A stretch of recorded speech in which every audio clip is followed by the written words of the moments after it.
saying, I enjoyed the submarine museum. Right, when you say that, did you actually do things like what you're supposed to do in a museum, like read and stuff? Yes. Yeah? So you can tell me all about the pirates then, yeah? Oh, I didn't get to that bit. What a surprise. Right, in the museum there, on the first floor I think it is, it might even be the ground floor, it doesn't matter, but there's a big old section about piracy within the Royal Navy. Now, did you know that every single submarine in the Royal Navy is classed as a pirate ship? Now, the reason for this then is the early admiral of the day, back in the submarine service when it first started back in 1901, the admiral of the fleet at the time, he looked up and he said a submarine was a darn un-British form of warfare. Any man serving aboard a submarine should consider himself a pirate. Well, that's what they did. Every submarine from 1901 until at least 1982, so HMS Conqueror, the one which sunk the Belgrano during the Falkland conflict, was in fact classed as a pirate ship. Now, very quickly, kids and grown-ups, why are pirates pirates? Because they are. Makes me laugh anyway. One more sort of loosely pirate-related joke for you then. Why is Peter Pan always flying? Because he never lands. Never lands flying. Oh, they get worse.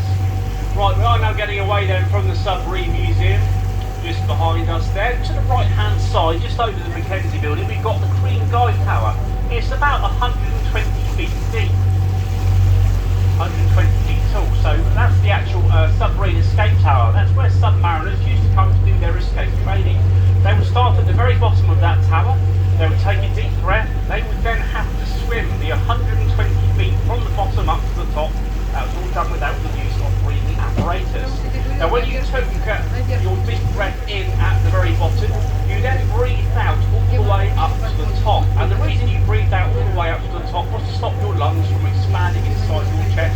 They would in fact explode, which would of course be very painful and more than likely kill you to death. That's the thing. Now, here to our right hand side then, all these key walls you can see, this is Petrol Pier as it used to be known. It is also the home of HMS Dolphin, where the submarines would have been kept many years ago. I say many years ago, the last submarine left here back in the early 1990s. And we no longer see our nuclear powered submarines, the ones that glow in the dark. They have a habit of living further afield. They live up in Scotland and down towards Devonport now. Every time we do see a submarine on the south coast, generally speaking, they go into Southampton. Southampton being a designated nuclear port. Portsmouth is currently not. Anyway, these key walls and buildings to our right hand side no longer belong to the Ministry of Defence. They have now been sold off to a developer who's going to turn them into more flats and apartments. Now, in a few moments, we are going to make our way across the harbour entrance. The harbour entrance itself is the only way in and out of Portsmouth by sea. It is also where you get the name Portsmouth from. This is the mouth of the port, or Portsmouth, so the name